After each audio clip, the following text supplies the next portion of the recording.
नमस्कार. लक्षवेधीमध्ये आपल्या सगळ्यांचं स्वागत. मी प्रसाद काथे. रशिया आणि युक्रेनच्या युद्धामध्ये भारत आणि चीन या दोन देशांची सुद्धा भूमिका आहे. ती भूमिका आपल्याला स्वीकारायला हवी. हे दोन्ही देश अर्थात भारत आणि चीन आपापल्या स्वार्थाला टिकवून ठेवण्यासाठी सक्रिय आहेत. परस्पर विरोधी असणारे हे दोन देश रशिया आणि युक्रेन या परस्पर विरोधी असणाऱ्या दोन देशांच्या भूमिकेच्या मध्ये काय करतायत अशा प्रकारचा प्रश्न पडणं स्वाभाविक आहे. भारत आणि रशिया जुने दोस्त आहेत. या दोन्हीही मित्र राष्ट्रांचे संबंध टिकून राहणे आणि भविष्यात सुद्धा ते अधिक वृद्धिंगत होणे, प्रसंगी ते एकमेकांच्यासाठी पूरक राहणे हे फार गरजेचं आहे. चीनच्या भूमिकेच्या दृष्टीने सुद्धा विचार व्हायला हवा. चीनला रशियाच्या सोबतची मैत्री राखणं, टिकवणं, वाढवणं गरजेचं आहे. अमेरिकेशी चीनचा सुरू असलेला पंगा पाहता तिला अधिक मित्र जोडणं गरजेचं आहे. चीनच्या साम्राज्य विस्ताराच्या संकल्पना कधीही लपून राहिलेल्या नाहीत. या उलट भारत साम्राज्य विस्ताराच्या बाबत तसा पाहता शांत आणि संयमी देश आहे. या बाबतीत दोन्ही देशांच्या वर्तनाला राष्ट्रीय आणि आंतरराष्ट्रीय पातळीवर तपासणं सुद्धा गरजेचं आहे. रशिया आणि युक्रेनचं युद्ध किती दिवस चालेल, त्या युद्धाचे परिणाम भारत आणि चीनवर थेट काय होतील आणि कोणतेही नकारात्मक परिणाम भविष्यात होऊ घातले असतील तर ते टाळण्यासाठी भारत आणि चीन काय करणार आहेत याची चर्चा सोप्या भाषेत सर्वसामान्यांच्या साठी आणि सर्वसामान्यांच्या आकलनाच्या अनुषंगाने करणं गरजेचं आहे. आजची लक्षवेधी त्याच विषयावर.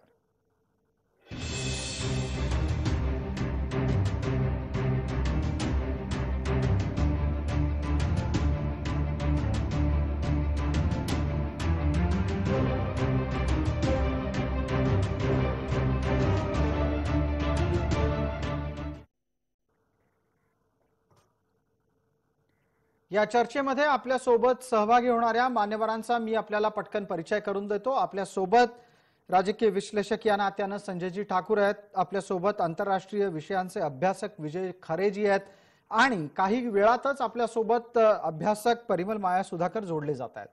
आता आपल्या सोबत दोन मंडळी आहेत, संजय ठाकूर आणि विजय खरे. माझा पहिला प्रश्न संजय ठाकूर यांना असणार आहे. संजयजी, ज्या पद्धतीने युद्धामध्ये चीन आपला स्वार्थ साध्य करणार आहे, भारत आपला स्वार्थ साध्य करणार आहे. स्वार्थ या शब्दाच्या बाबतीत आक्षेप असू शकतात, पण देशाचा स्वार्थ साध्य करणं हे प्रत्येक राजधर्मीयाचं कर्तव्य आहे. ते पार पाडण्यात काहीही गैर नाही. भारत आत्ताच्या घडीला युद्धाच्या भूमिकेच्या अनुसार कोणत्या योग्य गोष्टी करू पाहतोय ज्या चीनच्या प्रभावाखाली भविष्यात भारत नसेल यासाठी गरजेच्या आहे. ऐसा है कि इस पूरे प्रकरण में भारत की जो भूमिका है, एक तरफ तो भारत की रूस से जो मैत्री है, दूसरी तरफ यूक्रेन ने लगातार हर विषय पे भारत का विरोध किया हुआ है. अब रहा बात हमारे पड़ोसियों से संबंधित, तो चूंकि इस युद्ध में जितने भी लोग बाहर से देख रहे हैं या खेल रहे हैं इस खेल को, सब अपना अपना स्वार्थ सिद्ध करने में ही लगे हैं. यूरोपियन यूनियन क्यों चाहता है कि यूक्रेन उनके साथ आ जाए? ये तो झगड़े की जड़ ही नहीं होती अगर यूरोपियन यूनियन यूक्रेन को नाटो देश अपने में शामिल न करना चाहते अगर, तो रशिया को शायद कोई आपत्ति ना होती. रशिया का भी डर यही है कि कल को जब नाटो नेशंस में सम्मिलित हो जाएंगे तो नाटो फोर्सेज आके हमारे बॉर्डर पे खड़ी हो जाएंगी और कभी भी हमारे लिए चिंता का विषय हो सकता है. तो बिल्कुल वैसे ही है जैसे कि कल को पाकिस्तान या चीन किसी ऐसे गठबंधन में जाए जो भारत के विरोध में गठबंधन हो और भारत को क्षति पहुंचा सके. तो हर एक देश अपनी अपनी सुरक्षा की दृष्टि से काम कर रहा है. हालांकि भारत ने यूएन में एब्सटेन किया है इस मामले में, लेकिन दूसरी तरफ भारत ने सारी मानवीय सहायताएं भी यूक्रेन पहुंचाने का काम किया है. भारत की अपनी भूमिका स्पष्ट है. भारत ने सीधे सीधे कह दिया है कि युद्ध इसका विकल्प नहीं है, आप लोग आपस में बात करिए और बात करके इस मतभेद को सुलझाइए. तो भारत जब तक संभव है, भारत किसी भी तरह से इस युद्ध में किसी प्रकार से इन्वॉल्व होना नहीं चाहेगा. बिल्कुल. पटकन आपल्याला पुढचा प्रश्न विजय खरे यांच्यासाठी उपस्थित करायचा आहे. विजयराव, माझा आवाज आपल्यापर्यंत अतिशय नीट आणि सुस्पष्टपणे पोहोचत असेल अशी माझी अपेक्षा आहे. मी आपल्याला पटकन असं विचारू इच्छितो की आता चीन या युद्धामधून स्वतःसाठी काय सुयोग्य परिस्थिती तयार करू पाहतो आहे? युक्रेन आणि रशियाच्या संदर्भात चीनची जी भूमिका आहे ती अतिशय महत्वाची आहे. तैवानवर हल्ला कशा पद्धतीने करता येईल, जागतिक पटलावर जागतिक समूहाची विशेषतः युनायटेड नेशन हे अयशस्वी कसं ठरेल यावर चीनचं बारीक लक्ष आहे. त्याचबरोबर भारताची भूमिका कशा पद्धतीची आहे यावरही सामरिक आणि सुरक्षेच्या चौकटीतून चीन बघत आहे. त्यामुळे त्याचे जे पुढचे जे पाऊल आहेत, याचा पुढचा जो एपिसोड सुरू होणार आहे तो म्हणजे तैवानवरचा. आणि त्यामुळे चीनच्या संदर्भात किंवा युक्रेन आणि रशियाच्या संदर्भामध्ये आपल्याला नीट सामरिक चौकटीच्या संदर्भात हा विषय समजून घेणं गरजेचं आहे. कारण संपूर्ण जिओ पॉलिटिक्स जे आहे, म्हणजे साधारणतः 2014 नंतर जेव्हा क्रिमियावर हल्ला करून क्रिमिया रशियाने अंकित केला, त्यानंतर खऱ्या अर्थाने युक्रेन आणि रशिया यांच्यातल्या संघर्षाला सुरुवात झाली. युरोपियन युनियन आणि नाटो सारख्या सदस्यांमध्ये युक्रेनने भाग घेऊ नये यासाठी रशियाचा जो प्रयत्न होता तो अयशस्वी झाल्यानंतर रशियाने ज्या पद्धतीची लष्करी कारवाई केलेली आहे त्या लष्करी कारवाईच्या पुढे युरोपियन युनियनसह अमेरिकेने तटस्थतेची भूमिका घेतलेली आहे. जरी आज आपण ह्युमन राईट्स किंवा मानवी हक्काच्या संदर्भात जी काही मदत करीत आहोत ती मदत युक्रेनला पुरेशी नाही. किंबहुना जागतिक जे राजकारण आहे ते जे बदलत आहे ते बदलण्यासाठीची जी भूमिका भारतासह चीनने घेतली पाहिजे होती ती घेतलेली नाही. त्यामुळे येणारा कालखंड हा अतिशय कठीण असणार आहे. आणि विशेषतः युनायटेड नेशनचं जे रिलेव्हन्स आहे त्या रिलेव्हन्सच्या काही मर्यादा आपल्या समोर येत आहे. आणि म्हणून युक्रेन आणि रशियाचा जो हा संघर्ष आहे तो अजून काही काळ सुरू राहण्याची चिन्हे आपल्याला दिसतील. बिलकुल. आपल्या सोबत आता परिमल, माया, सुधाकर जोडले गेलेले आहेत. परिमलजी, माझा आवाज आपल्यापर्यंत नीट येतोय अशी अपेक्षा आहे. किंचितच फक्त आपण थोडं मागे सरकलात तर खूप बरं होईल. माझा पुढचा प्रश्न आपल्यासाठी असा असणार आहे की या अनुषंगानं जो विषय आज आपला चीन आणि भारत नक्की या युद्धात काय करतायत या अनुषंगानं चर्चेला पुढे नेण्याचा विषय आहे. तर आपल्यासाठीचा माझा प्रश्न असा आहे की भारताच्या भूमिकेबाबत थोड्या वेळापूर्वी चर्चा झाली, आपण येण्यापूर्वी चीनच्या भूमिकेबाबत चर्चा करतो आहोत. या दोन्ही देशांचा मुख्य स्वार्थ काय? परिमलजी. दोन्ही देशांचा यामध्ये मुख्य स्वार्थ आहे तो युरोप आणि रशिया या दोन्ही देश आणि प्रांतांसोबत त्यांचे असलेले संबंध सुरळीत ठेवण्याचा आणि ते जेवढे सदृढ आहेत तेवढे सदृढ ठेवण्याचा. या सर्व संघर्षामध्ये भारत आणि चीन हे परस्परांचे शत्रू असले तरी या संघर्षामध्ये दोघांच्याही भूमिका या जवळपास समान आहेत. पूर्णपणे समान आहेत असं नाही, मात्र जवळपास समान आहेत. कारण दोन्ही देशांसाठी रशिया अत्यंत महत्वाचा देश आहे आणि त्याचप्रमाणे युरोपमधले सर्व देश हे भारत आणि चीन दोन्हीसाठी अत्यंत महत्वाचे आहेत. विशेषतः चीनला या एकूण परिस्थितीमधून स्वतःचा जास्त फायदा दिसतो आहे. तो या प्रकारे की रशिया आज चीनवरती रशियाचं अवलंबन जास्त वाढलेलं आहे, मात्र चीनची युरोपमधली बाजारपेठ कुठेही कमी झालेली नाही आणि हीच परिस्थिती नेमकी चीनला हवी होती.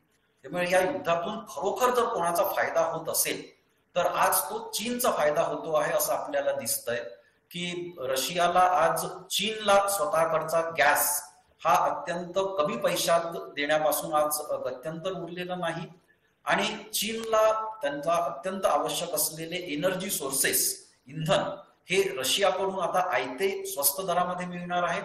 आणि त्याच वेळेस रशिया आणि युरोप यांच्यातले आर्थिक संबंध सध्या खंडित झाल्यामुळे युरोप जी चीनची आधीच मोठी बाजारपेठ होती ती आता आणखी मोठी बाजारपेठ युरोपची होणार आहे. ही परिस्थिती चीनला जे हवं होतं त्या दृष्टीने होते आहे. आणि त्याहून महत्वाचं म्हणजे मागील काही वर्षांमध्ये ज्या पद्धतीने अमेरिकेने आणि युरोपमधल्या काही देशांनी चीन हा त्यांचा सर्वात मोठा शत्रू आहे असं ठरवत स्वतःचं परराष्ट्र धोरण स्वीकारलं होतं, त्यात बदल केले होते. आज अमेरिकेला आणि युरोपमधल्या ब्रिटन सारख्या देशांना स्वतःचं परराष्ट्र धोरण पुन्हा एकदा युरोप केंद्रित आणि रशिया विरोधी करावं लागतंय, जो चीनला आशियामध्ये मोकळा श्वास घेण्यासाठी मिळालेला एक फार मोठा अवकाश आहे. चीन याचीच वाट बघत होता. त्यामुळे या सर्व बाबी ज्या आहेत या सध्या तरी चीनच्या पथ्यावर पडणाऱ्या आहेत असं आपल्याला दिसतंय. भारताची परिस्थिती ही चीन एवढी चांगली नाही. भारताची परिस्थिती ही नाजूक आहे. भारताची परिस्थिती नाजूक याच्यासाठी आहे की भारतावरती अमेरिका आणि रशिया या दोन्ही देशांकडनं प्रचंड दबाव आहे आणि या दबावामध्ये एक अत्यंत तारेवरची कसरत भारताला करावी लागते आहे, जी खूप काळपर्यंत करत राहणं भारतासाठी शक्य होणार नाही. आणि त्याचप्रमाणे चीनने जर भारताच्या कुरापती काढल्या तर आज रशिया किंवा अमेरिका हे त्याकडे फारसं लक्ष देणार नाहीत, भारताच्या फारसं मदतीला सुद्धा येणार नाहीत. आणि जो आणखी एक अवकाश किंवा आणखी एक संधी चीनला आशियामध्ये या युद्धामुळे प्राप्त झाली आहे आणि भारतासाठी ही नाजूक परिस्थिती त्यामुळे तयार झालेली आहे. जी सुधाकरजी, आपलं विश्लेषण पोहोचलं अतिशय सुस्पष्टपणे, ते सर्वांपर्यंत ऐकायला गेलेलं आहे. दोन प्रमुख भूमिका आपण आपल्या या वक्तव्यामध्ये मांडल्यात की कशा पद्धतीनं चीनचा फायदा होऊ शकेल अशी स्थिती जन्माला आली आणि भारताची स्थिती आत्ताच्या घडीला नाजूक आहे असंही आपण सांगितलं. मग विवेकरावांसाठी माझा पुढचा प्रश्न असा आहे की भारताच्यासाठी जर समजा रशिया आणि इतर देशांचा दबाव आहे तर यातून मार्ग काढण्यासाठी भारत आपल्या भूमिकामध्ये काय बदल करू शकतो? भारतानं तटस्थ राहायचं ठरवलंय. भारत याचा अर्थ न युक्रेनच्या बाजूला आहे न रशियाच्या बाजूला आहे. रशिया आपला अनेक वर्षांपासूनचा अतिशय चांगला मित्र राहिलेला आहे. रशियाला आपल्याला दुखवायचं नाहीये, मात्र युक्रेनच्याही पाठीशी आपण आहोत असं रशियाला जाणवू सुद्धा द्यायचं नाहीये. दुसऱ्या बाजूला जरी या संपूर्ण वादामध्ये आत्ता अमेरिका नसली तरी पण अमेरिकेलाही आपल्याला दुखवायचं नाहीये. मग भारतानं आपल्यासाठी अनुकूल स्थिती कशी तयार करायची?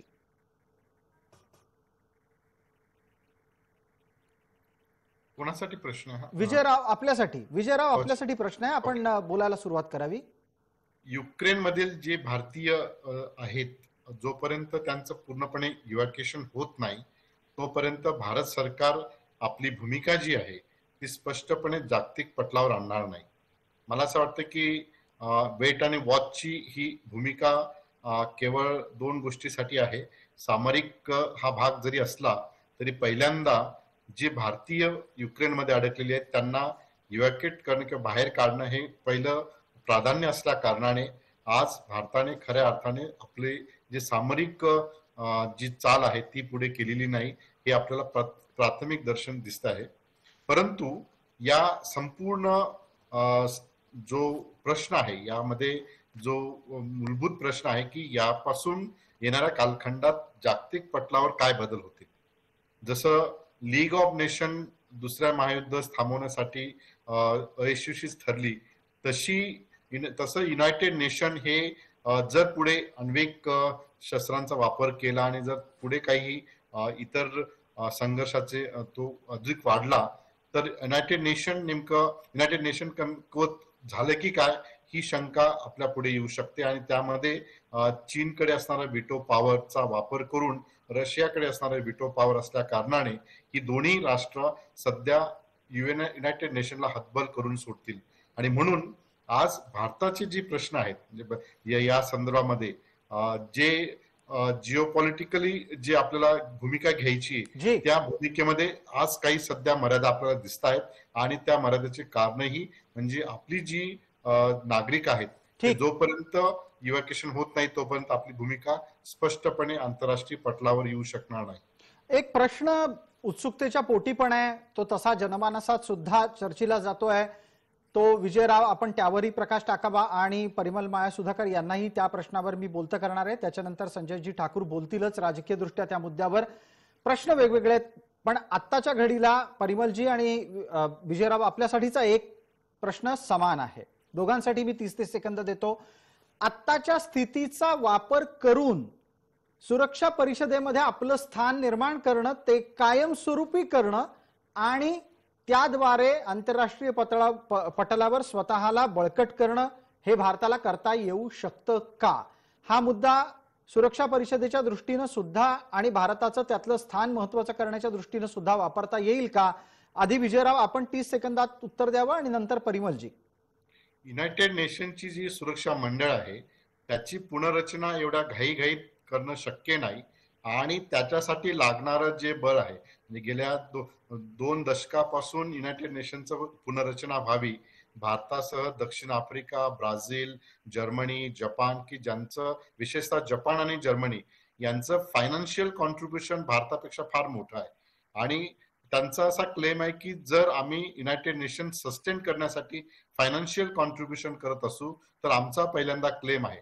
त्यामुळे युनायटेड नेशनची मध्यंतरी पुनर्रचनेची भाष्य करत असताना विदाऊट विटो पॉवर जे परमनंट जे काही सुरक्षा मंडळ आहे ते विदाऊट विटो पॉवरची पुनर्रचना करण्यासाठी प्रगत देश तयार आहेत, परंतु विथ विटो पॉवर ते शक्य होणार नाही आणि आज तसा प्रयत्न करून त्याचा कुठलाही फायदा भारताला सध्या तरी आज होणार नाही. बिलकुल. परिमल मायासुधाकर, आपलं यावरचं विवेचन. सुरक्षा परिषदेच्या सदस्यत्वासाठी भारत हा एकमात्र दावेदार नाही. जर्मनी हा सुद्धा प्रबळ दावेदार आहे, जसं प्राध्यापक विजय खरे यांनी सांगितलं.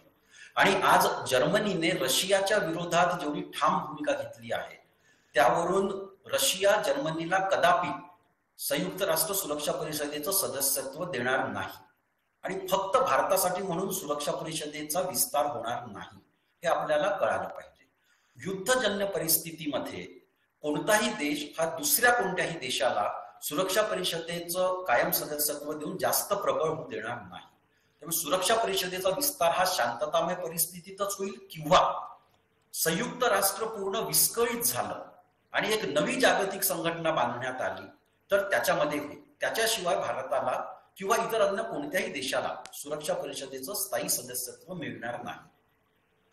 धन्यवाद परिमलजी, आपण असेच जोडलेले राहा. परिमलजी, याच चर्चेच्या अनुषंगानं त्यातले काही राजकीय अर्थ समजून घेण्यासाठी संजयजी ठाकूर यांना बोलतं करतो. संजयजी, आपण अभ्यासकांची मतंही समोर ठेवलेली आहेत. आत्ताच्या घडीला भारताच्या साठीची परिस्थिती नाजूक आहे. आंतरराष्ट्रीय पातळीवर चीन आपलं महत्व वाढवत नेतोय. सुरक्षा परिषदेतलं आपलं स्वतःचं स्थान बळकट करण्याच्यासाठी आता म्हणावी तितकी परिस्थिती अनुकूल होताना दिसत नाहीये. मग अशा वेळेला भारत तटस्थ राहून साध्य काय करतो आहे? संजय जी. कैसा प्रसाद जी कि मैं सुबह से प्रसार माध्यमों को देख रहा हूँ और मुझे इस बात की बहुत खुशी हो रही कि आपके चैनल पे ये जो डिबेट चल रही है और हमारे जो दोनों विशेषज्ञ पैनलिस्टों ने जो बात कही है सुबह से लेकर अब तक की सबसे अच्छा विश्लेषण, इतना क्लियर कट विश्लेषण किया है इन लोगों ने. एक बात समझिए आप, एक तरफ भारत के रशिया है जो प्रूव्ड फ्रेंड है.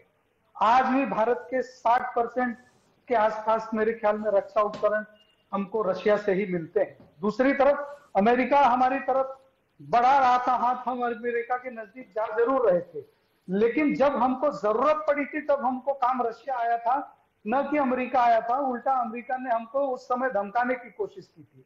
तो भारत के लिए इस समय बहुत ही संवेदनशील मामला चल रहा है. भारत चाहकर भी, और जैसा कि अपने विश्लेषकों ने अभी बताया है कि जब तक वहां भारत के प्रत्येक नागरिक को वहां से निकाल नहीं लिया जाता है तब तक भारत अपनी स्पष्ट भूमिका ले भी नहीं सकता. भारत ने रशिया का विरोध भी नहीं किया, लेकिन सारी मानवीय मदद देकर भारत ने यह भी कहा कि वहां के लोगों के साथ जो हो रहा है वो अच्छा नहीं हो रहा है. ये भी संदेश भारत का ही है. दुनिया जानती है, विश्व समुदाय जानता है कि चीन भारत का कट्टर विरोधी है और भारत का पड़ोसी देश है. अब चीन को बैलेंस करने के लिए भारत को अपनी रणनीति, भारत अपने आप को खतरे में डाल के तो किसी की मदद नहीं कर सकता. ये विकट स्थिति तो उत्पन्न हो ही गई है और इस समय स्ट्रेटेजिकली ये वार चाइना के लिए, ये सच है कि ब्लेसिंग इन डिस्गाइज हो गया है चाइना के हितों के हिसाब से, लेकिन भारत के लिए परिस्थितियां कठिन है और निश्चित रूप से भारत को इसका बहुत सूझबूझ के साथ इन परिस्थितियों का सामना करना पड़ेगा. रही बात सुरक्षा परिषद की, तो जैसा कि हमारे विश्लेषकों ने बताया कि अभी जो इस समय सारी स्थितियां चल रही हैं उसमें बहुत ज्यादा कुछ होना नहीं है, लेकिन जो इस डिबेट से बात निकल के आई हो कि जितना कट्टर विरोधी चीन का सुरक्षा परिषद के लिए भारत का चीन था, अब उतना ही कट्टर विरोधी जर्मनी का रशिया होके बैठेगा.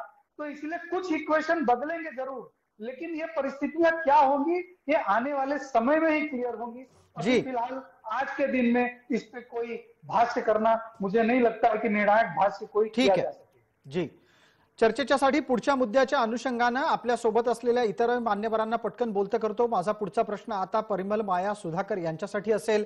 परिमलजी, आता काय होतंय याची चर्चा आपण जितकी करतोय त्याचबरोबर भविष्यात आणखीन काय काय होऊ शकतं याही मुद्द्याला स्पर्श करायचा आहे. त्या अनुषंगानं मी आपल्याला विचारू इच्छितो की युद्ध हे अंदाजे किती चालेल याच्या संदर्भातली स्पष्टता नाही. आजच्या घडीला या युद्धात आणखीन कोण उतरेल कोण उतरणार नाही याचीही स्पष्टता अद्याप नाही. पण आपण असं केवळ आणि केवळ चर्चेच्यासाठी धरून चालू की हे युद्ध दोन पातळ्यांवर ही चर्चा होईल. अर्थात पहिल्यांदा असं आहे की नजीकच्या भविष्यामध्ये साधारण महिन्याभरात हे युद्ध संपलं, कारण आता रशिया ज्या वेगानं आक्रमण वाढवत चाललाय, हल्ला तीव्र करत चाललाय, ते पाहता निर्णायक परिस्थितीमध्ये महिन्याभरात हे युद्ध आटोपेल. त्यानंतर काय? आणि दुसरा प्रश्न जो त्यानंतरच्याही मुद्द्याला जोडून असेल की हे महिनाभर युद्ध नाही चाललं आणि वर्षभर चाललं तर काय? जर वर्षभर हे युद्ध चाललं तर तो नक्कीचपणे एक प्रकारे रशियाला मिळालेला तो धक्का असेल. रशियाला हे अजिबात अपेक्षित नाही की हे युद्ध 1 वर्ष चालेल. रशियाची एवढं मोठं युद्ध खेळण्याची तयारी सुद्धा नाही, मानसिकता सुद्धा नाही. त्यामुळे रशिया या युद्धात उतरलेला आहे तो एक छोटे खाणी युद्ध करण्यासाठी आणि लवकरात लवकर युक्रेनमधून बाहेर पडण्यासाठी. आणि त्यामुळे तुम्ही जसं म्हणता तसं फार तर हे युद्ध आणखी 3 ते 4 आठवडे चालेल. आणि या युद्धातून रशियाला 2 प्रकारच्या हमी त्यांना हव्या आहेत. एक, युक्रेन नाटोचा सदस्य होणार नाही आणि त्याच्यासाठी युक्रेनमध्ये जे काही बदल करायचे असतील, युक्रेनच्या राष्ट्राध्यक्षांना बदलायचं असेल, तिथे नवं सरकार प्रस्थापित करायचं असेल, युक्रेन सोबत याबाबतचा करार करायचा असेल, रशियन सैन्य हे युक्रेनच्या राजधानीत जाऊन बसणार आणि त्यांच्या मानगुटीवर बसून या प्रकारची व्यवस्था युक्रेनमध्ये प्रस्थापित करणार आणि त्यानंतरच ते तिथून माघार घेणार. आणि दुसरं, युक्रेनमधले जे रशियन भाषिक आहेत त्यांच्या सुरक्षेची हमी घेणार आणि युक्रेनमधल्या रशियन भाषिकांचे जे प्रदेश आहेत त्यांना पूर्ण स्वायत्तता मिळवणार आणि त्यांना स्वायत्तता मिळवून त्यांचं स्थान जे आहे त्यांचं स्थान हे युक्रेन किंवा रशिया यांच्या दरम्यान संदिग्ध ठेवणार. ते रशियाचाही भाग असणार आणि ते युक्रेनचाही भाग असणार आणि या प्रकारची व्यवस्था करून रशियन सैन्य तिथनं माघार घेणार. रशियाचा ऑब्जेक्टिव्ह, रशियाचा उद्देश हाच आहे की युक्रेनला कमकुवत करायचं, युक्रेनला नाटोचं सदस्य होऊ द्यायचं नाही आणि युक्रेनमधल्या रशियन भाषिकांना बरोबरीचे अधिकार युक्रेनमध्ये मिळवून द्यायचे. बिलकुल. थोडक्यात सोप्या शब्दात आणि एका वाक्यात जर आपण हे मांडायचं असेल तर युक्रेनमध्ये युक्रेनचीच सत्ता राहील, मात्र ती सत्ता रशियाला अंकित राहील, असं आपण या एका वाक्यामध्ये मांडू शकतो. आपण पटकन विवेक रावांना बोलतं करतोय. आपल्यासोबत विवेक खरे, अभ्यासक, संरक्षण तज्ञ म्हणूनही जोडले गेलेले आहेत.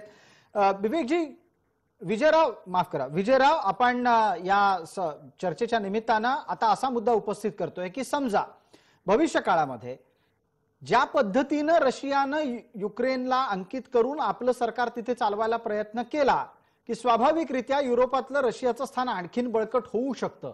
मग अशा वेळेला जुनी दोस्ती यारी लक्षात ठेवून भले चीन कितीही जवळ आलेला असेल तरी रशिया भारताच्या पाठीशी उभा राहील का? भारत की परिस्थिती बदलल्याच्या नंतर रशिया सुद्धा भारताबाबत पुनर्विचार करू शकतो?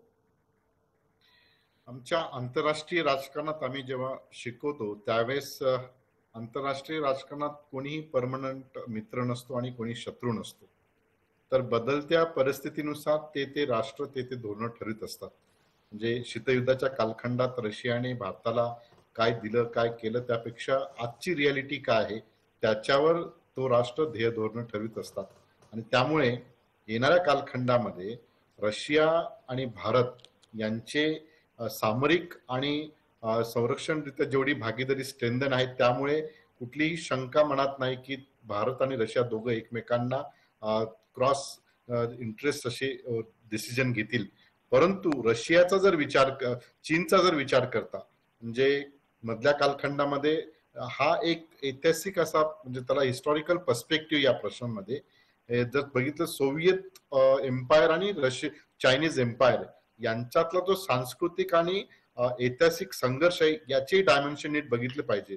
म्हणजे जो रशिया आज युक्रेनवर हल्ला करू शकतो तोच रशिया उद्या कदाचित चीनवरही हल्ला करू शकतो किंवा चीनची जे साम्राज्य आहे ते अधिक साम्राज्य वाढवण्यासाठी रशियावर पण हल्ला करू शकतात. आणि हे सर्व एकमेकांना एकमेकांशी डायनामिक्स आहेत. त्यामुळे मला असं वाटतं की आज जास्त फारसं त्या गोष्टीवर त्याचा भाऊ न करता जे जिओ पॉलिटिक्स बदलत आहेत, जे स्ट्रॅटेजिक जे काही डायनामिक्स बदलत आहेत, खरं म्हणजे युक्रेनवर एवढा हल्ला करण्याची रशियाची काही गरज नव्हती. त्यांच्याकडे असणारे जे सायबर कमांड जे आहे त्या सायबर अटॅकद्वारेच युक्रेनला नामहरम रशियाला करता आलं असतं. परंतु त्यांच्याकडे असणारं जे साधन सामुग्री आहे, लष्करी साधन सामुग्री, ती आता निकाली काढायची. कारण प्रत्येक बॉम्ब गोळ्याचं किंवा टँकचं काही आयुर्मान असतं. बिलकुल. त्या आयुर्मानची टेस्टिंग आणि त्याचं रिप्रोडक्शन करणं ही गरजेचं असतं.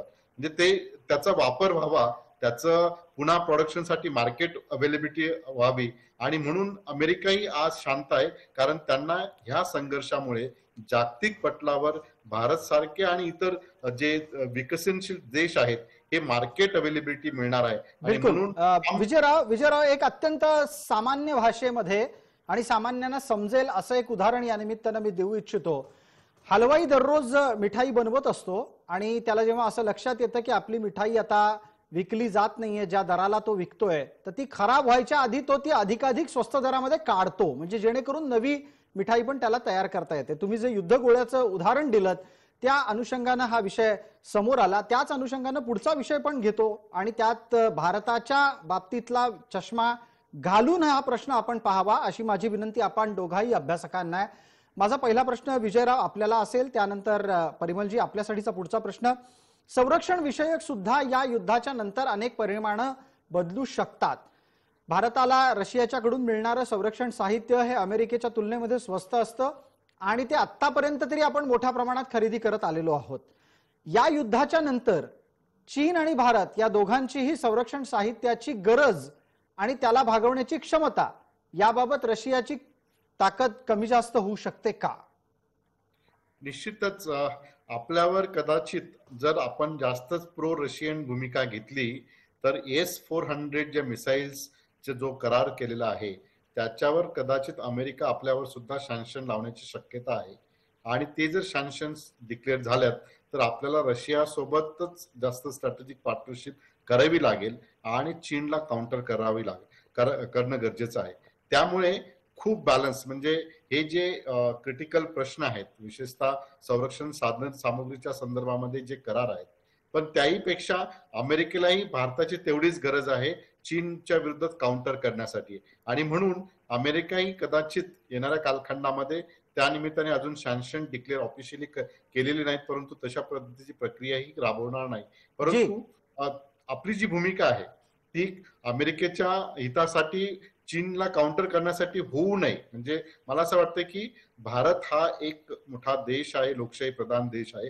भारताची एक स्वतंत्र नीती असली पाहिजे की ज्यामुळे जागतिक पटलावर आपलं स्वतःचं सामर्थ्य बघावयास मिळेल आणि तशा पद्धतीची भूमिका घेणं गरजेचं आहे. आणि तशा पद्धतीची भूमिका जर नसेल तर कदाचित आपण या तिन्ही महासत्तांमध्ये ट्रॅप होण्याची आपल्याला दाट शक्यता दिसत आहे, कारण तशा पद्धतीचे वातावरण आपल्याला येणाऱ्या कालखंडात दिसेल. ठीक आहे. चर्चेला वेळेची मर्यादा आहे. आपण पटकन परिमल माया सुधाकर यांना बोलतं करणार आहोत आणि जाता जाता शेवटची कॉमेंट आपण या प्रश्नावरची, या विषयावरची संजयजी ठाकूर यांच्याकडून घेऊ. परिमलजी, चीनची साम्राज्यवादी नीती लपलेली नाही. चीनला तैवानही हवा असतो, अरुणाचलही हवा असतो. अजूनही आसपासच्या देशांमध्ये त्याच्याकडून सातत्याने साम्राज्य विस्तार करण्याचा प्रयत्न लपलेला नाही.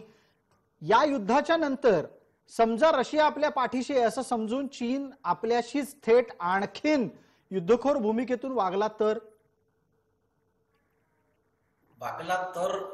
चा प्रश्नच नाही, तो तसंच वागणार.